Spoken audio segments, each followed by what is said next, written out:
Hi guys! So papunta pala kami ng niyan guys, airport. Kasi magbabakasyon kami yan sa province.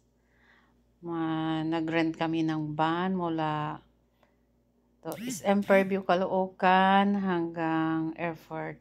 So nag-rent kami 2K. Kasi kakilala lang namin ng may-ari ng sasakyan.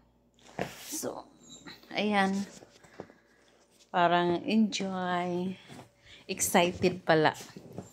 Excited na kami yan guys. For the first time, makabakasyon din. Sa tagal-tagal ng panahon.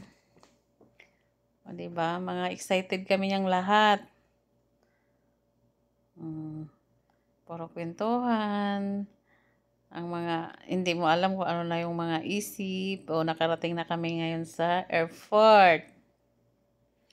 O binaba na yung mga gamit. Ang dami naming gamit. Pero tagsi 7 kilos lang yan siya. Mayroong dalawa dyan na tag 20 kilos. Papunta at saka pabalik kasi syempre may mga pasalubong. May pasalubong na dala namin papunta. Tapos pauwi, syempre magdadala ka ng toyo. Ayan lang naman ang mga sa probinsya. Toyo, mga kung ano-ano na lang. Yung mga kakanin, parang ganun lang naman ang mga tabliya. So, ayan. Nagbabaan na kami, mga excited. Kasi mayroon dyan na kasama namin, 4 sila, na first time nilang travel, airplane. So, I'm sure mga kinakabahan tong 4 na to. Yung nanay ko, kapatid ko, ayan, mga kinakabahan na yan. Lalo ng nanay ko, kaya natatakot daw. Eh, sabi ko, huwag ka matakot. Saglit lang naman ang biyahe. Mga 1 and 45 minutes hour lang. So, ayan, tambak yung namin. Masaya pala pag umuwi ka na madami kayo. Ang saya-saya. Kaya magkakasama eh. So, ayun. Ang dami talaga namin. So, papasok na kami sa loob. So, maganda. Tataranta na naman.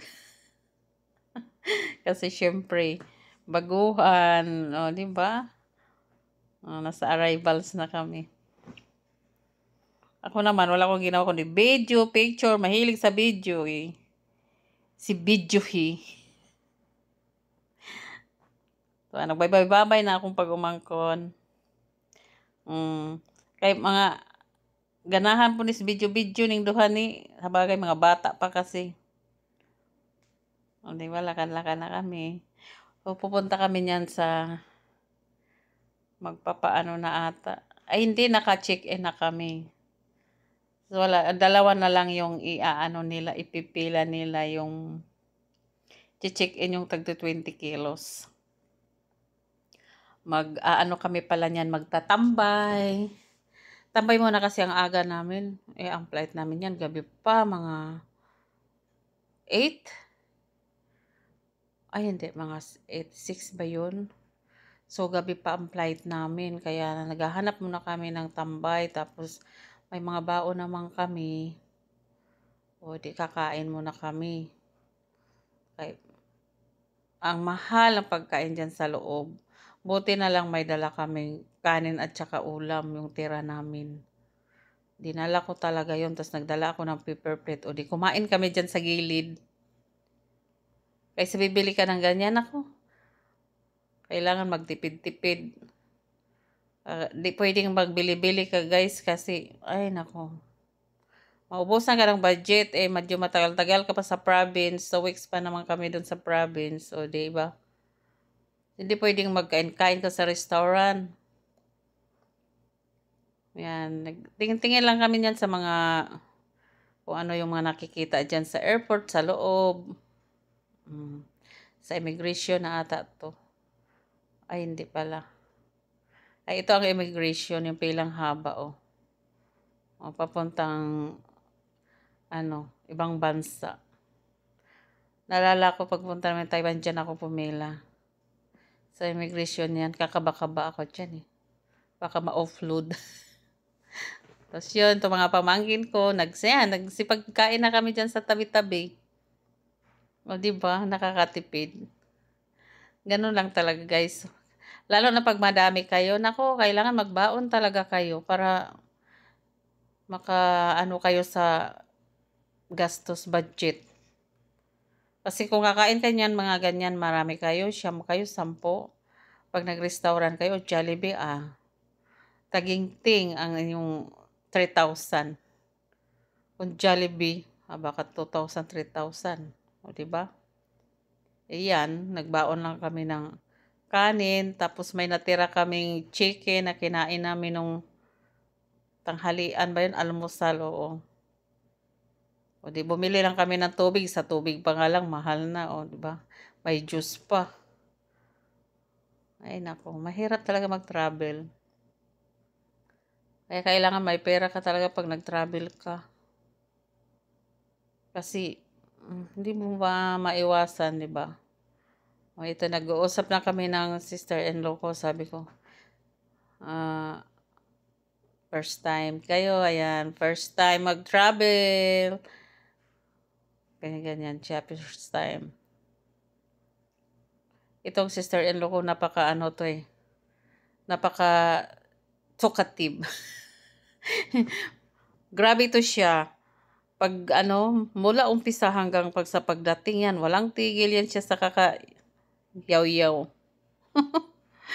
Parang dili siya kapuyon ba eh. Way ka dili kapuyon sige istorya. Ako kapuyan ko magsigig istorya. Pero nagba-vlog bisag unsa na lay bay mahuna-hunaan ba nga mga salita, mga di ba nag-aantay kami niyan matagal diyan. Nandiyan na pala kami. So, ready to na kami niyan. O, naglalakad na kami, papunta na kami niyan sa boarding. Boarding yan, lakad na naman. O, di ba ganun lang talaga ang mga traveler, ano mang tawag doon? Ewan ko ano ba tawag doon eh. Travel. Dala-dala ko ng dala-dala yan. Ito naman sila, nalilito na sila sa mga ticket. Sa ticket nila ata. Ay, hindi pala yung ticket nila, pinatype. Basta ang ticket ko nasa phone lang, sa kanila hindi eh. Kaya, ayun, nag-aantay talaga kami dyan, guys. Wala na akong masabi, guys. Na-blank na ako. itong sister-in-law ko, sige din ang video. Oh. Pero hindi siya nagba-vlog. Vlogger for more.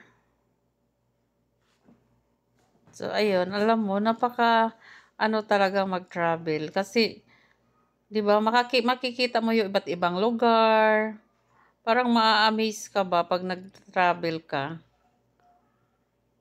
Parang ikukumpara mo yung lugar mo tapos sa lugar sa iba, tsaka makikita mo yung mga iba't ibang ambience. O, di ba? Makikita mo yung mga sa ibang salita, mga ibang tao, mga ibang pagkain. Kaya nice talaga. Ako mahilig kasi ako sa mga lakwatsera kasi. Kaya kung may pera lang ako, ay kung saan ako makakarating. Kaso wala eh. Biruin mo 9 years bago makauwi. So, ayun na yung boarding namin. Diyan na kami nag-aantay. 9 years. Yung nanay ko 16 years. Oh my God. Bago ka makauwi ng province. So, ang hirap kasi ng pamasahe eh. Pamasahe, pocket money. Nako. Tapos mabuti kung ganyan lang. Diba? Kaya ayun guys, sumakay na kami ng jeep kasi, ano ba yun? Jeep ba yun? Kasi yung airplane namin ay mas malayo-layo pa kaya sumakay kami ng parang jeep. Ayun lang, sunod na naman.